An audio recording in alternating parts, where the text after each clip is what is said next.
Hello and welcome to our School at Home class in English for Grade 10.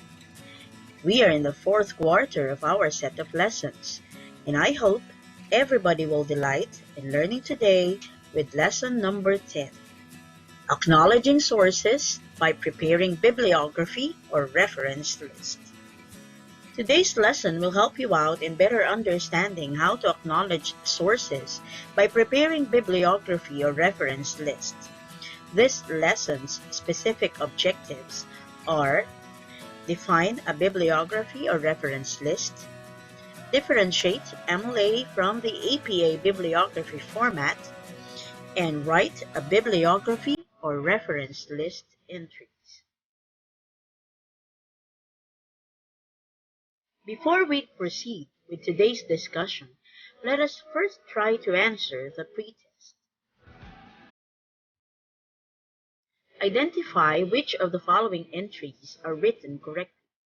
In a piece of paper, put a check mark on the items with correct entries and an X mark on the incorrect ones.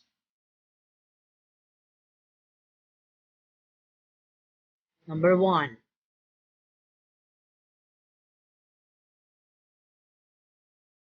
Number 2.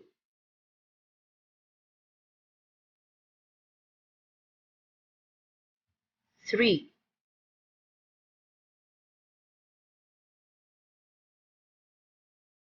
Number 4.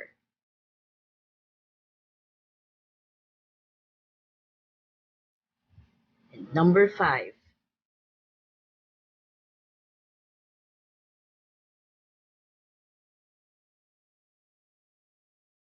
Let us check if you got the answers correctly. The reference entries that are correct and that should be given a check mark are entries number 1, 3, and 5. On the other hand, entries numbers 2 and 4 are incorrect and should be marked with an X.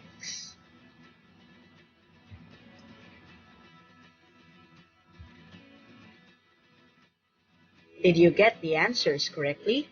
If yes, then that's a good start. If not, it's okay. We will still discuss it anyway for you to learn about it more.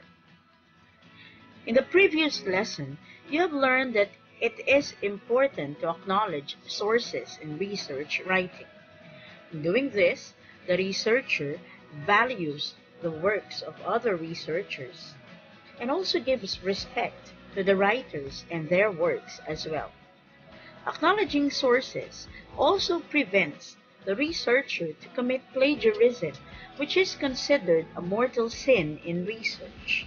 If you plagiarize one's work, you use his work or his words without acknowledging him as the writer. This is also the same with stealing his work and disrespecting him as a writer. To guide you in better understanding today's lesson, you have to bear in mind the significance of acknowledging sources in research. This is one of the most valued ethics in research. So focus and learn. In acknowledging sources by preparing bibliography or reference list. Learning how to acknowledge sources is a must for researchers. But how do you do this? First, you need to know how to prepare a bibliography or reference list. What is a bibliography? A bibliography is a complete or selective list of works compiled upon some common principle, as authorship, subject, place of publication, or printer. It is a list of source materials that are used or consulted in the preparation of a work or that are referred to in the text. It is also a branch of library science dealing with the history, physical description, comparison, and classification of books and other works. What is a reference list? A reference list also contains details of all sources cited in text. It is arranged alphabetically by author. If an item has no author, it is cited by title and included in the alphabetical list using the first significant word of the title. It is generally placed at the end of a work.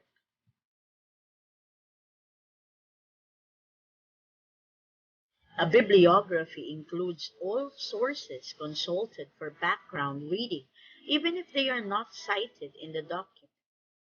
The same method of presentation is used for both a reference list and a bibliography. Now, what do you need in doing this? Here are the details needed in writing a bibliography or reference list. 1. The author's complete name. 2. Complete title of the book, website, or article. 3. Date of publication. 4. Place of publication. And 5. The publisher.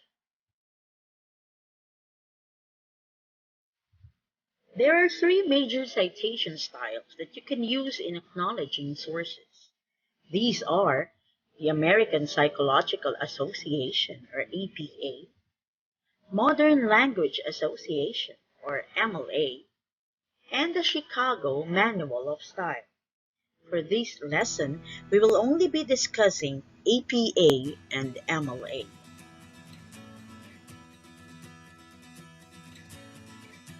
The American Psychological Association, or APA style, is originally a set of rules that authors use when submitting papers for publications in the journals of the APA.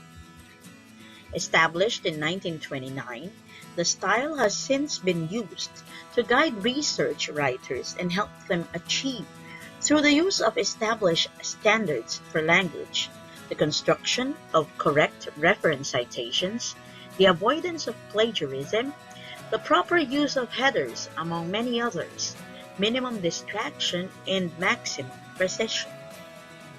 As a complete style and guideline for writing, the APA is a valuable tool for writing scientific papers, laboratory reports, and papers covering topics in the field of psychology, education, and other social sciences.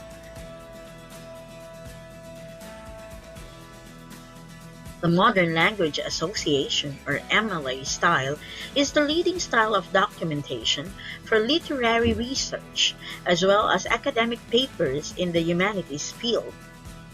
It follows a specific set of rules for formatting manuscripts and is considered, along with the APA style, a standardized reference format in college.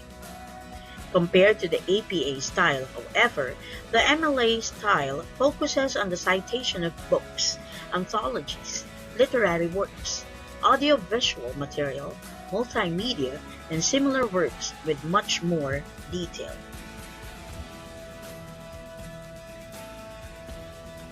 The differences between APA and MLA. In both APA and MLA, the full details of all cited sources are on a separate page at the end of the research paper. The MLA uses the title, bibliography, or work cited for this page, while the APA uses the references list. It is easier to note the differences between APA and MLA by looking closely at these example entries for the two citation styles. In the given examples, the differences between APA and MLA are enumerated as follows. Author's name. For APA style, only the first letter of the first name is written. Unlike in MLA, the full name is completely written.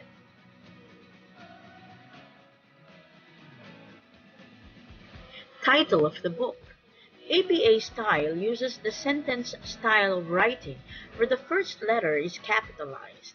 MLA, on the other hand, capitalizes the first letter of important words. Both styles italicize the title of the books. Date of publication. The date of publication is written automatically after the name of the author in the APA style. It is also enclosed in parentheses.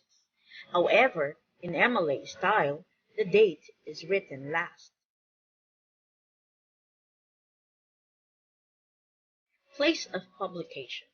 In the APA style, the place of publication is written after the title of the book. A colon is placed after this.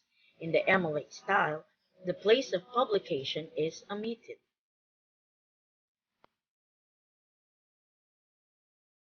Here are some more examples of entries following the APA and MLA styles.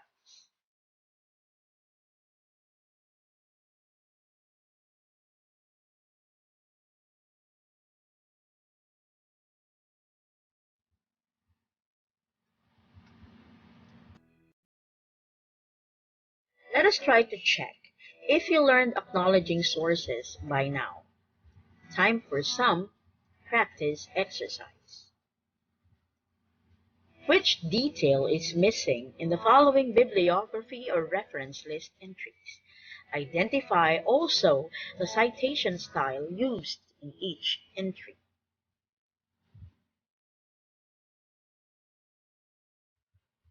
Malecha Marvin, Being a Creative, 2019.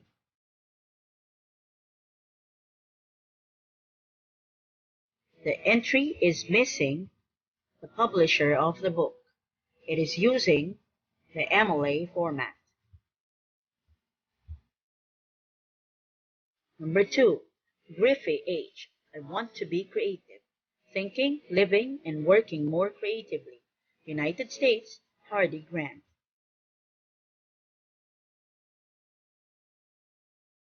The entry does not have the date of publication. It is in APA style. Number 3, Tharp, T. 2009, London, Simon and Schuster paperbacks.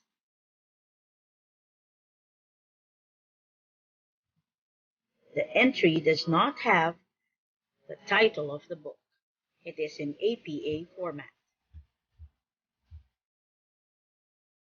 Number 4, Macroby, Be Creative, Making a Living in the New Culture Industries, Wiley Publishers, 2016.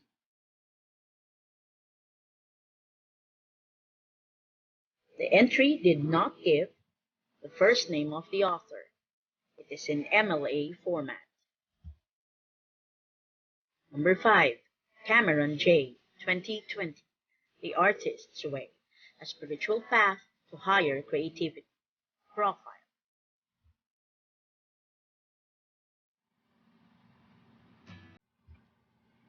The last entry has no place of publication. It is in APA format. Did you get the answers correctly? Then it's a thumbs up for you. Great work!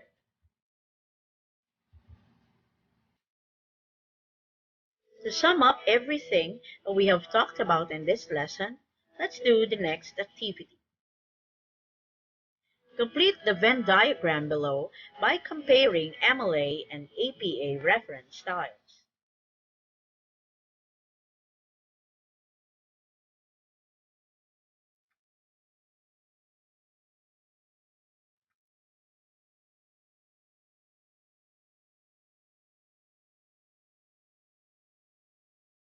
For another activity, write 3 ways to achieve creativeness.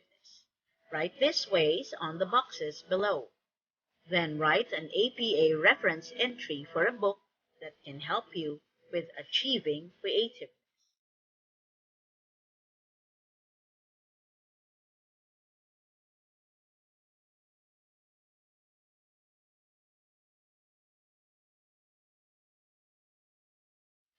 Goodbye and see you in the next lesson.